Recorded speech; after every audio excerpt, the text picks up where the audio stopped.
Bismillahirrahmanirrahim. Assalamualaikum warahmatullahi wabarakatuh. Waalaikumsalam warahmatullahi wabarakatuh. Alhamdulillahilladzi ja'ala syahr Ramadan syahrul mubarak. Asyhadu an la ilaha illallah wahdahu la syarika lah. Syahadatan 'abduha li liqa'ihi dhuhran wa asyhadu anna Muhammadan 'abduhu wa rasuluh arfa'ul bariyati qadara. Allahumma salli wa sallim ala sayyidina Muhammad wa ala ali sayyidina Muhammad alladhi haraba al-batil wa ayyada al-haqqa wa anqadha ar-radha'il wa ahya al-fada'il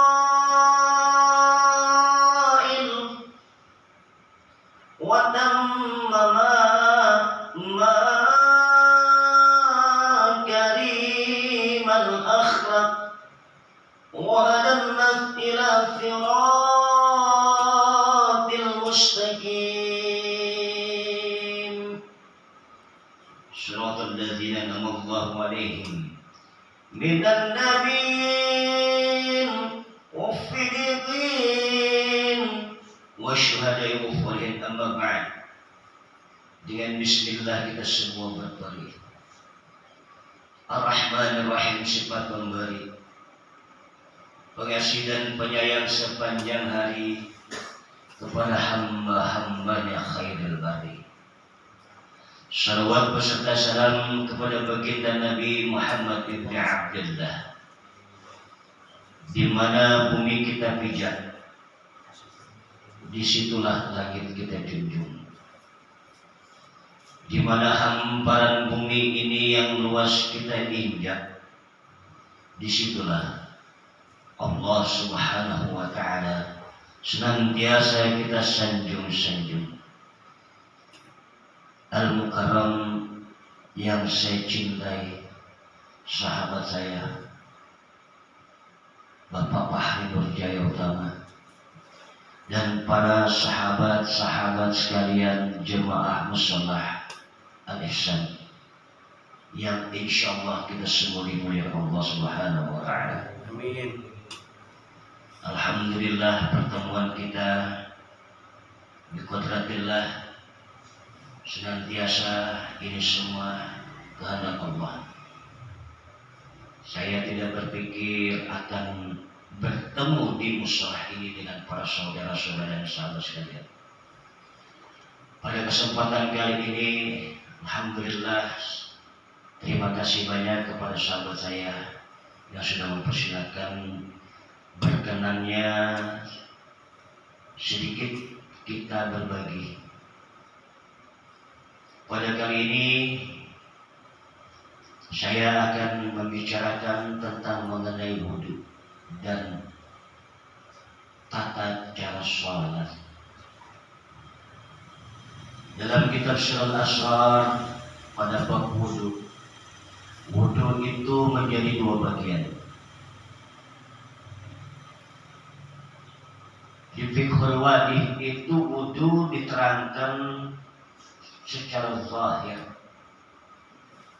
Yafiatul wudu mulai kita dari sunnah sampai wajib itu diterangkan dalam Fiqhul Wadih, maupun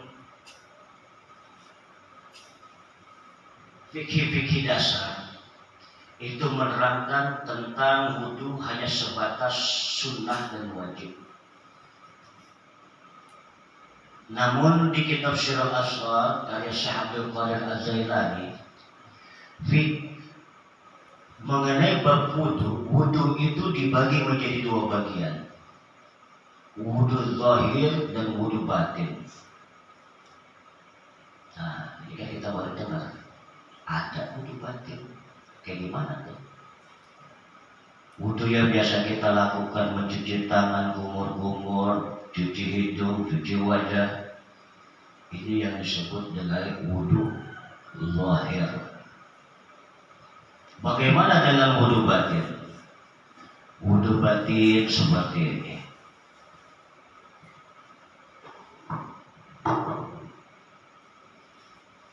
Ketika kita mencuci tangan,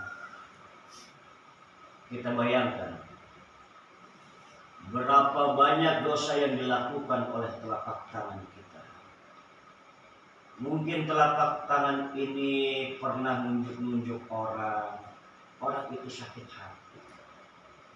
Dosa atas perbuatan tangan.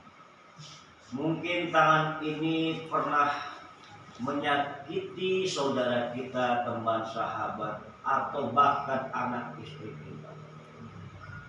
Dosa tangan kita. Allah menyuruh kita sebelum sholat agar disucikan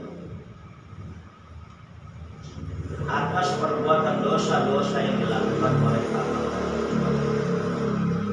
Ketika kita berwudu, tersentuhlah air di telapak tangan kita. Mohon ampun kepada Allah atas dosa-dosa yang dilakukan oleh telapak tangan kita. Ya Allah, ampunilah segala dosa-dosa yang dilakukan oleh telapak tangan hamba. Tersentuhlah air itu. Rasulullah Shallallahu Alaihi Wasallam bersabda, barang siapa yang berwudu dengan wudu kafiyat yang benar, tata caranya benar, maka berguguranlah dosa-dosanya. Jadi ketika kita berwudu, kalau wudunya benar, berguguranlah dosa-dosanya. Ketika kita mencuci tangan kita, ya Allah ampunilah segala dosa-dosa yang dilakukan oleh telapak tangan hamba. Ketika air itu menyentuh tangan, tetesan demi tetesan, itulah yang menggugurkan dosa-dosa yang dilakukan oleh telapak tangan kita. Pengakuan dosa itulah yang dikatakan sebagai wudu batin. Ketika kita berkumur-kumur, ya Allah ampunilah segala dosa-dosa yang dilakukan oleh mulut hamba. Mulut ini kadangkala tanpa kita sadari mungkin kita telah berkata bohong. Mulut ini kadangkala kita nggak lepas dari namanya ghibah. Mulut ini kadangkala kita hilaf mengeluarkan kata-kata yang tidak enak didengar oleh teman, sahabat, atau keluarga kita, sehingga perkataan itu menyakitkan hati saudara kita sendiri. Ya Allah ampunilah dosa-dosa yang dilakukan oleh mulut hamba, ya Allah. Ketika kita kumur-kumur, keluarkan air itulah yang menggugurkan dosa-dosa, yang membawa dosa-dosa yang dilakukan oleh mulut kita. Ini yang dinamakan sebagai wudu batin. Kita cuci hidung kita cuci basuh wajah kita. Wajah itu ada mata. Kadangkala sering melakukan sesuatu khilaf yang pandangan itu Allah haramkan, terus kita nggak perasa. Contohnya bagaimana zina mata. Kadang-kala kita susah menghindari ketika kita berada di jalan, entah kita jalan kaki atau sedang berkendaraan, melihat sesuatu aurat yang bukan muhrim, kita melihat itu dimasukkan. Pertama memang boleh. Kedua, kadang-kadang kita hilang melihat karena suatu keadaan yang terpaksa sehingga kita melakukan zina mata.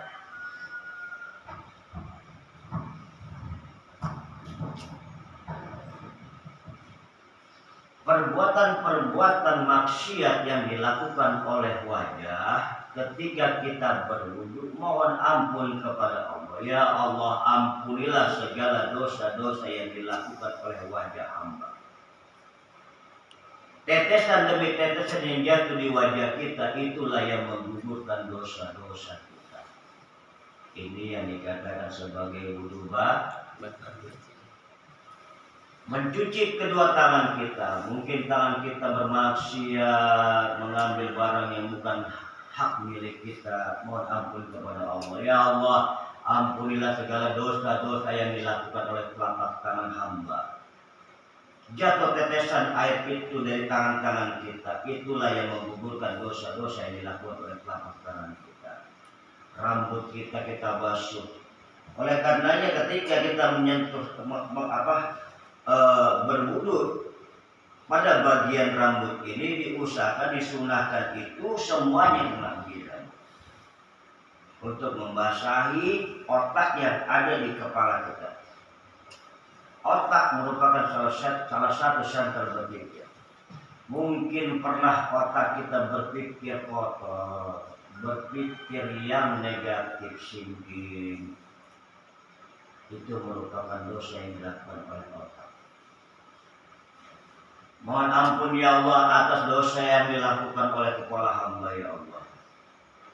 Maka tetesan jatuh ke muka bumi itulah yang menggugurkan dosa-dosa yang dilakukan oleh organ-organ yang ada di kepala kita. Kuping kita sering kita tidak sadar mendengarkan perkataan yang tidak seharusnya kita dengar. Mohon ampun kepada Allah atas dosa-dosa yang dilakukan oleh kuping kita. Kedua kaki kita mungkin kita pernah melangkah ke tempat sesuatu yang tidak Allah halalkan. Ya Allah ampunilah segala dosa-dosa yang dilakukan oleh kedua kaki hamba. Selesai berwudu, maka lengkaplah semua kita telah melakukan wudu secara zahir dan batin.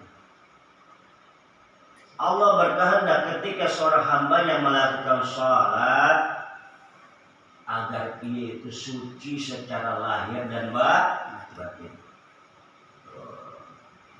Jadi kalau sempurna dia wudunya, baik kafiatul wudunya dia pahami, sunnah dan wajibnya dia pahami, terus dia melakukan wudu secara zahir dan batin, maka dia sudah dikatakan sebagai hamba yang suci. Masuk ke dalam rangkaian sholat, menghadap kepada Allah Subhanahu wa Ta'ala yang maha suci. Masuk kita ke dalam makom kesucian. Maksudnya Allah itu kita berwudu begitu. Kita kan nggak sadar ketika habis sholat subuh kita melakukan dosa sebelum masuk waktu zuhur. Oleh karenanya para orang-orang soleh, para Nabi pun menganjurkan untuk selalu memperbaharui wudu. Bahkan kita salah satu sunnah itu setiap saat itu kita punya wudu, supaya detik demi detik rangkaian kehidupan kita yang kita lewati satu hari penuh itu kita dalam keadaan suci. Masuk ke dalam rangkaian sholat. Kadang sholat tanpa kita sadari, nggak pakai ilmu, sholatnya itu sia-sia. Oh Ustaz, kan udah sholat, oh sia-sia. Sholat nggak pakai ilmu, seakan-akan ia sholat menyembah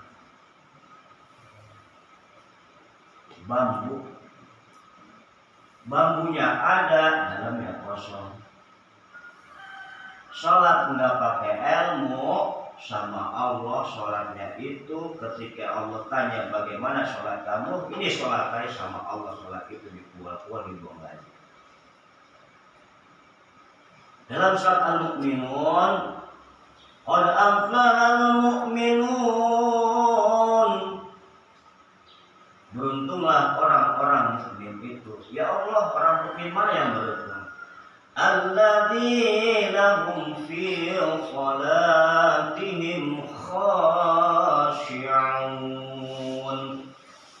Dia itu orang mukmin itu yang beruntung adalah orang-orang yang mengerjakan salat secara khusyuk. Kalau nggak khusyuk gimana ya Allah? Ya rugi. Ini cuma dua pilihan. Untung masuk surga, rugi masuk neraka. Dalam kitab Syirat Asrar pun dibahas bahwasanya sholat itu kadangkala enggak pakai ilmu malah dosa. Ada lagi. Ada yang begini, Ustaz. Kok kita udah sholat malah dosa? Ada. Contoh. Allahu Akbar. Allahu Akbar kabira walhamdulillahi katsira wa subhanallahi bukratan wa asila. Inni wajjahtu wajhiya lilladzi fataras samawati wal ardh. Ya Allah, aku hadapkan wajahku kepada penguasa langit dan bumi, dan aku tidak akan memusyrikkanmu ya Allah, tidak akan menduakanmu dengan segala sesuatu apapun. La syarika lahu bidzalika umirtu.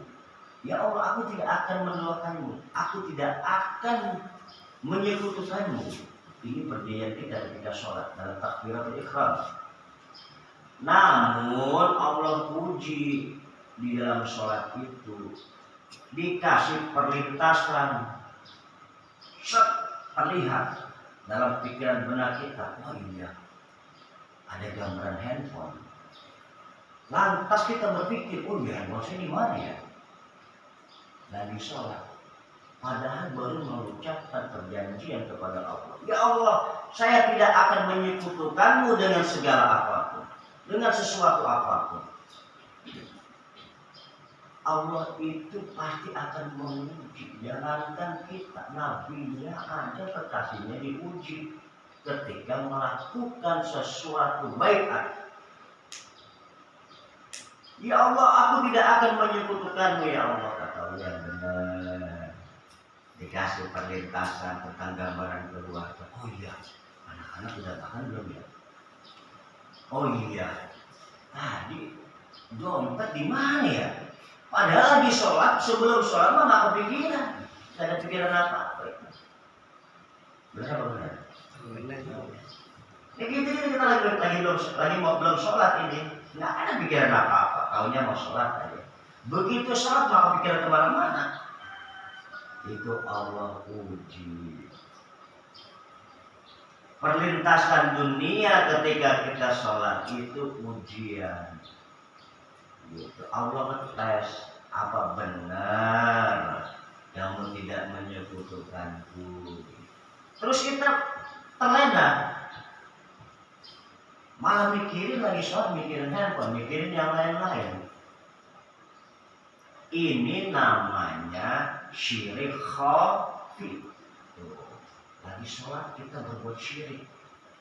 Dosa yang sangat besar adalah syirik. Allah marah. Kita lagi sholat, nggak ditengok sama Allah. Kenapa? Lah sholatnya dia mikirin dunia. Lah sholatnya dia terlintas benaknya kemana-mana pikirannya.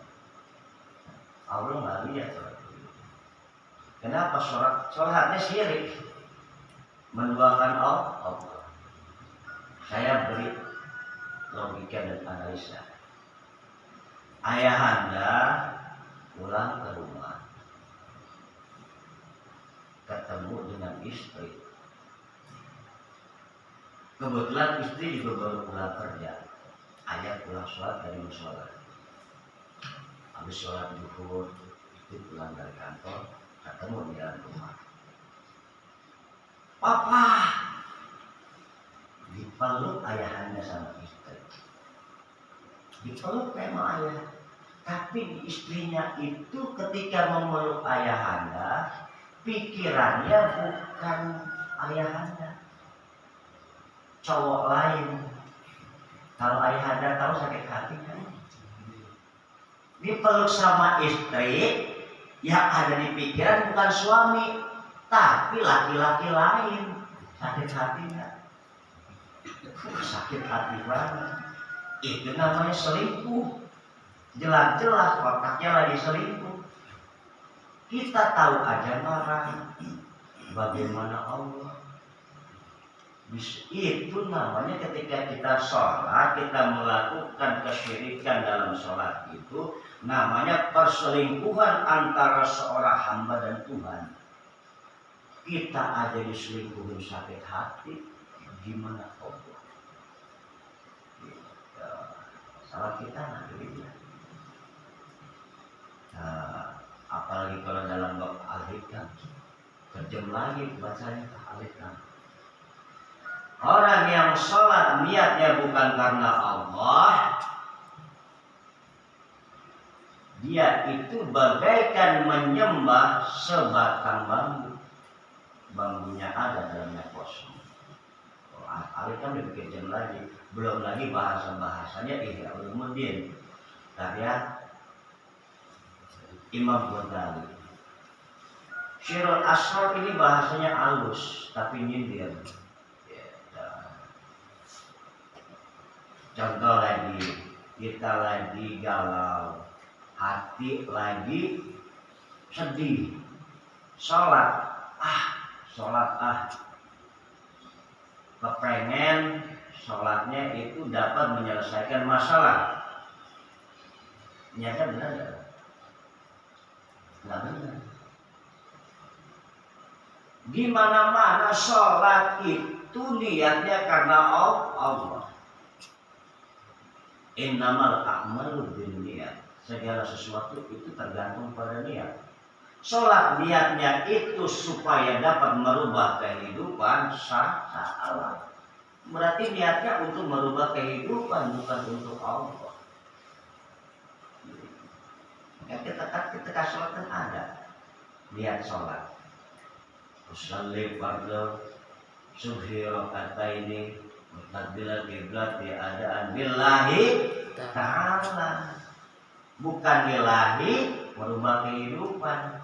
Bukan nawaitu usolli fardhu subhi rakataini mustaqbilal qiblati adaan karena ingin merubah kehidupan. Adaan karena ingin mendapatkan rezeki. Adaan supaya kita bisa diterima di pekerjaan atau kita bisa naik pangkat dalam suatu kantor. Ini salah niatnya. Bisa dipahami.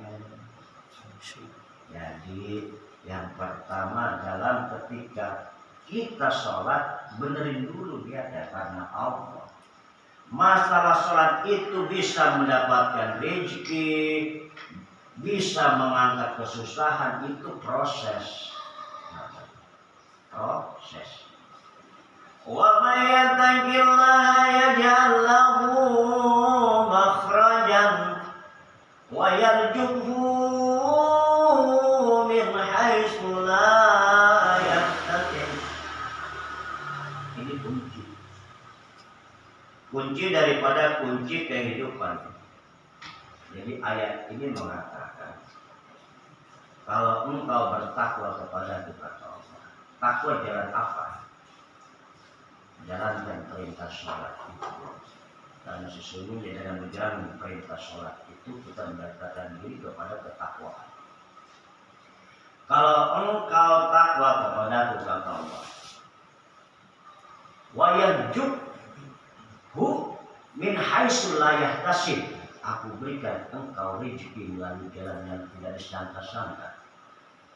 Wa may yattaqillaha yaj'al lahu makhrajan. Yaj'al lahu makhrajan itu artinya setiap ada permasalahan di dalam kehidupan kita, Allah kasih jalan keluar. Tuh. Makanya Islam itu kalau mengerjakan sholat hebat banget. Semua permasalahan yang Allah kasih sama kita, dikasih lagi jawabannya, dikasih lagi jalan keluarnya.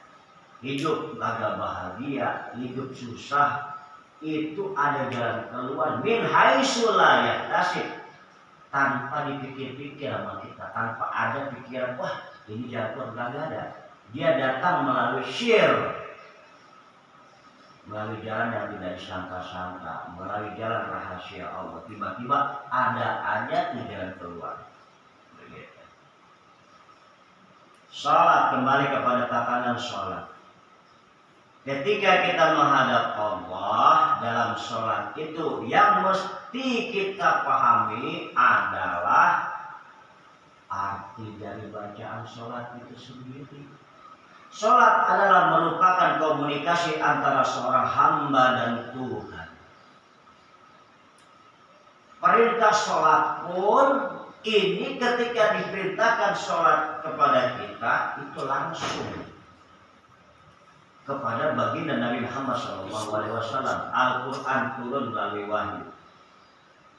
Kitab-kitab Allah diturunkan melalui wahyu. Tapi kalau kecuali perintah sholat, perintah zakat semuanya melalui wahyu. Sedekah melalui wahyu, melalui perantara malaikat Jibril. Namun perintah sholat ini langsung diomongin kepada baginda Nabi Muhammad SAW ketika peristiwa Isra dan Mi'raj. Jadi sholat itu merupakan sesuatu yang sakral. Sholat itu sakral. Kenapa Allah menyuruh kita sholat? Allah itu sejatinya sangat merindukan hamba-hambanya kalau dia itu jarang komunikasi. Diperintahkan sholat itu untuk menjaga hubungan antara seorang hamba dan Tuhan. Jadi sholat apa artinya? Komunikasi. Kita jarang-jarang komunikasi sama orang, kadang-kadang rindu. Jarang komunikasi sama istri, rindu. Jarang komunikasi sama sahabat, rindu. Jarang komunikasi sama Allah, Allah yang rindu. Kadang-kadang kita dikasih musibah, berat banget musibah itu. Terus terlintas pengen sholat. Tuh, Allah sebenarnya rindu sama kita. Makanya kalau dikasih musibah itu tanda-tandanya Allah lagi rindu. Beda orang sholat yang nggak dapat musibah sama yang dapat musibah. Kalau dapat musibah sampai dalam banget sampai sedih banget, sholatnya juga musibah. Sampai nangis sholat. Itu Allah lagi rindu, mengatakan orang. Yang lagi rindu. Makanya doa orang lagi musibah. Ya Allah, sampai air mata itu kalau berhenti. Itu Allah lagi rindu banget sama dia. Jadi sholat itu langkah awalnya adalah kita harus mengerti tentang bacaan sholat. Setelah kita memahami dan mengerti, kita hayati. Kita sholat kadang-kadang Al-Fatihah aja kalau ngerti artinya. Sholat adalah komunikasi. Kalau kita nggak ngerti bacaan sholat, bagaimana kita mau komunikasi? Yang namanya komunikasi kan paham antara kita lawan bicara kita. Itu harus paham. Kalau nggak paham, sholatnya seperti orang mabuk. Ngoceh aja, tapi nggak tahu, nggak paham apa yang dibacain, orang mabuk namanya. Sholat juga begitu. Dia nggak paham apa yang dibacanya. Udah, yang penting sholat lah. Ya. Nggak bisa. Harus dengan ilmu. Ilmu itu adalah penerang lampu. Kalau kita jalan tanpa ilmu, seakan-akan kita jalan berada dalam kegelapan. Nabrak dulu. Namanya jalan gelap-gelap kan nggak lihat, nabrak terus. Tapi kalau pakai ilmu, kita dapat penerangnya. Dituntun, tahu jalannya kelihatan. Jadi sholat itu pertama langkah awalnya kita harus paham bacaan sholat dan artinya. Ketika seorang hamba dalam sholat membaca surat Al-Fatihah, ini ada dalam hadis kursinya lagi dialog. Alhamdulillahi Rabbil Alamin. Segala puji bagi Allah Tuhan semesta alam. Allah itu jawab. Lagi sholat. Segala puji bagi Allah Tuhan semesta alam. Allah tidak apa-apa. Hambaku memujiku. Ini ada dalam hadis Qudsi. Dan ini kita mesti bayangkan dialog ini supaya masuk sholatnya.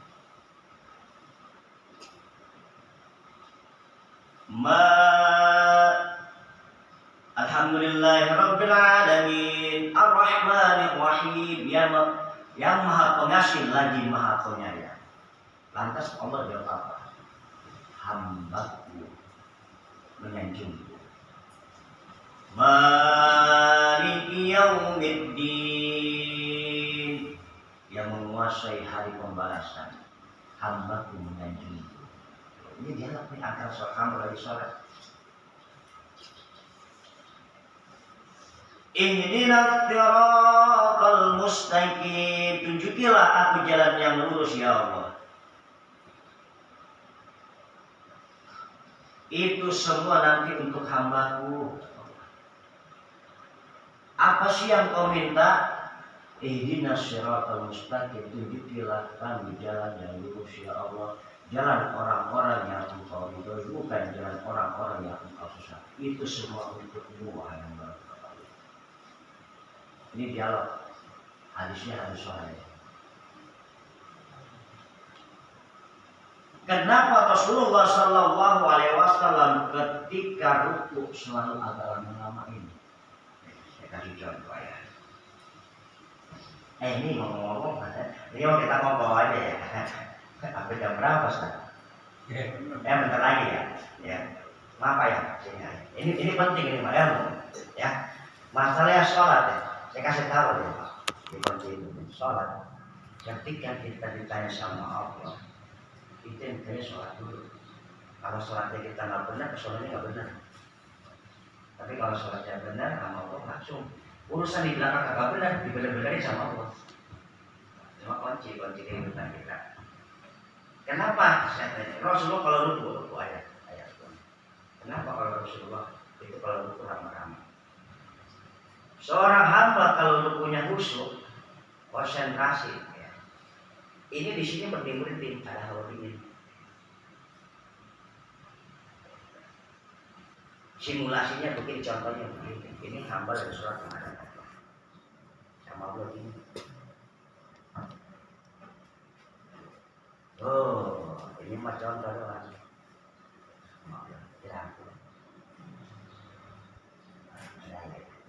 Makanya Rasulullah paling demen kalau itu pada malam hari. Ya, direngku sama Allah. Sujud pun kadang-kadang Rasulullah lama-lama. Ngapain sujud? Contoh, ini kita lebaran, bentar lagi lebaran.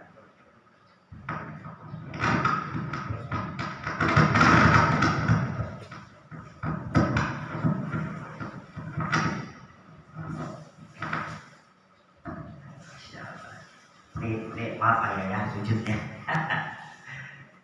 Kalau kita lebaran ya, ini anak kita nih lagi sujud begini, apa reaksi orang tua? Anak, abah, adik minta maaf sama abah. Kalau anak kita lagi sujud begini ada perasaan haru, pasti kan kita udah bangun, kita popo anak saya. Bangun. Dan kita bangun, kita peluk ya. Udah abang maafin. Kan begitu ya logikanya ya. Anak lagi sujud ya depan kaki orang tua. Ini gimana Allah? Sujud seorang hamba, apa itu tadi? Kita ada sebagai manusia yang mempunyai sifat kasih, sifat sayang. Allah itu punya zat yang maha kasih dan maha sayang. Melihat hambanya sujud, dirangkul. Dalilnya apa? Ya Usman bisa-bisa aja. Ada dalilnya. Barang siapa yang mendekatiku, dia berlari, aku akan mendekati secepat mungkin, dan barang siapa yang mendekatinya Dengan hati aku lebih dekat daripada urat nadinya, Tuhan Allah. Lebih dekat dari urat nadi, Allah datang di aku. Ini masih simulasi contoh. Hakikatnya wallahu a'lam bishawab. Namun seyogianya kita sebagai orang tua melihat anak sujud, aduh, rasanya gimana? Udah bangun, udah abah maafin. Kan tahu dia nama anak soleh sujud di kaki orang tua. Bagaimana Allah yang mempunyai perasaan maha sayang. Melihat hambanya sujud dengan khusyuk, dengan penuh ketawaduan, dirangkul sama Allah. Kalau dia mendekatiku sehasta, kata Allah, aku lebih dekat dari urat nadinya. Benar gitu saja. Lebih dekat dari urat nadi kita, Allah. Melihat hambanya sujud dengan khusyuk. Kelihatannya nggak salah. Kata Allah, tanda-tanda orang yang sering banyak sujud itu ada tandanya. Kenapa baginda Nabi Muhammad SAW sujud agak dilama-lamin? Ya begitu, merasakan kedekatan Allah. Ketika engkau sholat, kata Rasulullah, ketahuilah bahwasanya itu seakan-akan engkau melihat Allah. Kalau engkau nggak sanggup melihat Allah, ketahuilah bahwasanya Allah melihatmu. Ada baginda Nabi, ada cerita, Masya Allah. Nah, jadi sholat itu merupakan komunikasi, menjaga hubungan antara seorang hamba dan Tuhan. Jadi yang pertama, luruskan dulu niatnya karena Allah. Jangan bersalah lagi galau, sedih. Niatnya pengen karena menghilangkan kesedihan itu, nanti salah niatnya. Niatnya semua karena Allah, walaupun dalam keadaan musibah menimpa dia, tapi diluruskan dulu. Saya mau sholat. Mungkin musibah ini teguran untuk saya. Mungkin Allah lagi rindu. Diniatin dulu. Saya sholat karena Allah. Nah, mengenai bacaan sholat itu mesti kita pahami. Karena itu merupakan dasar dari kunci sholat. Kita pahami dan kita mengerti bacaan itu. Gerakan-gerakan sholat itu pun punya adab.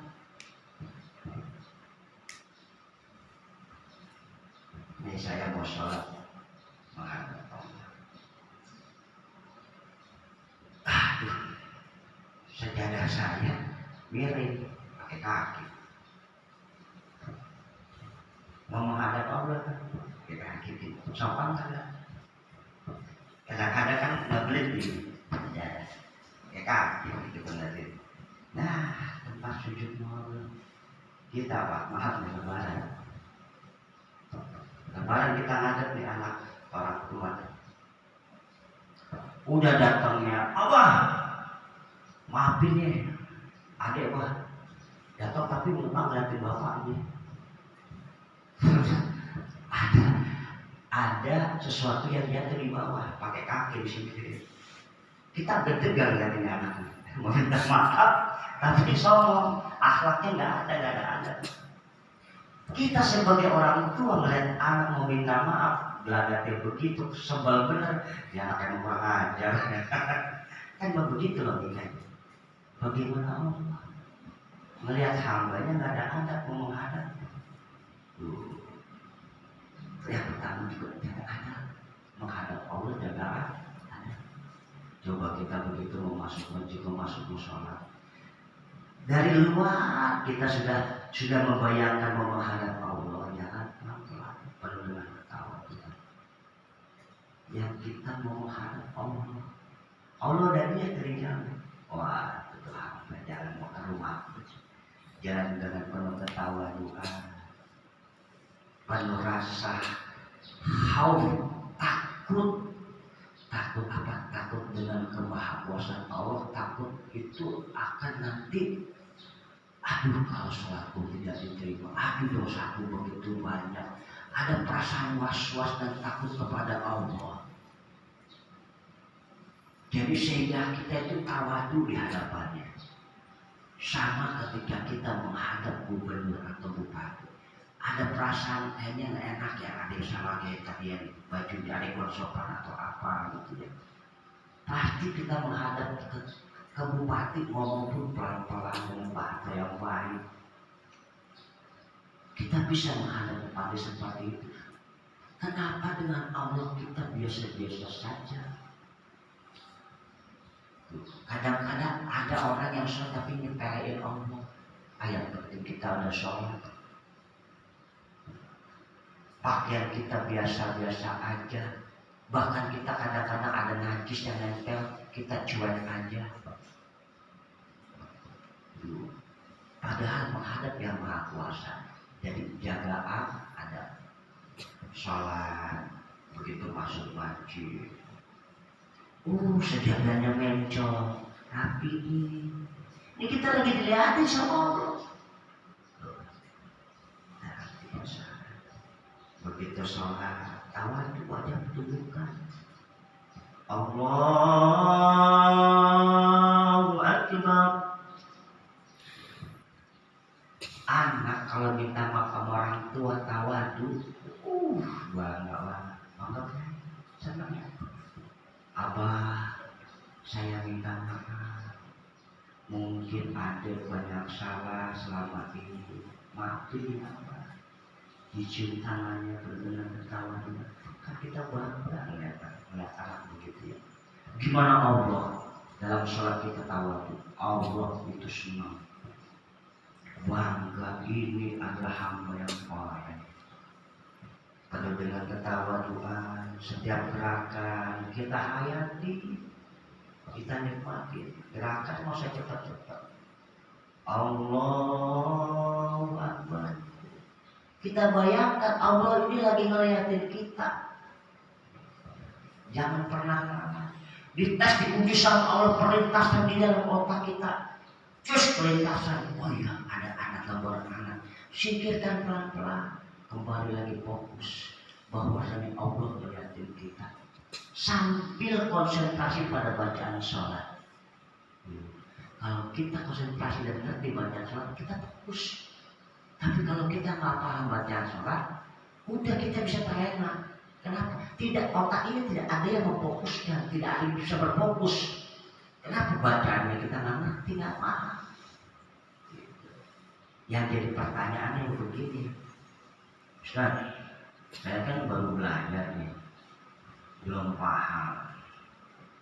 Terus gimana? Kalau lagi sholat, kebayang terus, kebayang yang lain-lain. Enggak apa-apa, lagi belajar. Justru pahalanya lebih gede daripada orang yang udah dapat ilmunya dia khusyuk. Allah mengadil. Dia udah dapat ilmu khusyuk ya wajar, kata Allah. Udah dapat ilmunya.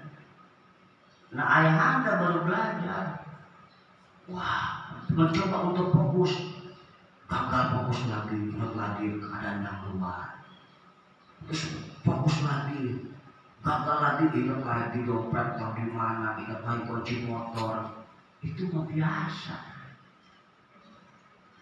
Gitu. Namanya lagi belajar. Allah tahu. Lagi belajar. Justru semakin dia terus belajar dalam tahapan itu, Allah kasih pahalanya lebih gede. Kenapa? Ingin memperbaiki diri, Allah menilainya di sini. Ini aja yang dapat saya sampaikan, kurang lebihnya mohon maaf. Pesan saya, jangan ninggalin sholat. Suatu ketika ada ahli jina datang kepada Nabi Musa alaihi salam. Datang ya, perempuan ahli jina. Ya Nabi Allah, saya ini pendosa besar. Oh, dosa apa kamu? Dosa yang besar Nabi Allah. Tolong doain saya agar Allah mau mengampuni dosa saya. Apa sih dosanya, kata Nabi Musa? Saya ini sering berzina. Setiap saya hamil, anak itu lahir, saya bunuh anak itu. Nabi Musa kaget. Keluar kamu dari rumah saya. Khawatir nanti azab turun di rumah saya, kata Nabi Musa. Diusir itu ibu ahli jinah keluar. Begitu keluar, turun malaikat Jibril. Nabi Allah Musa dapat salam dari Allah. Gimana Jibril?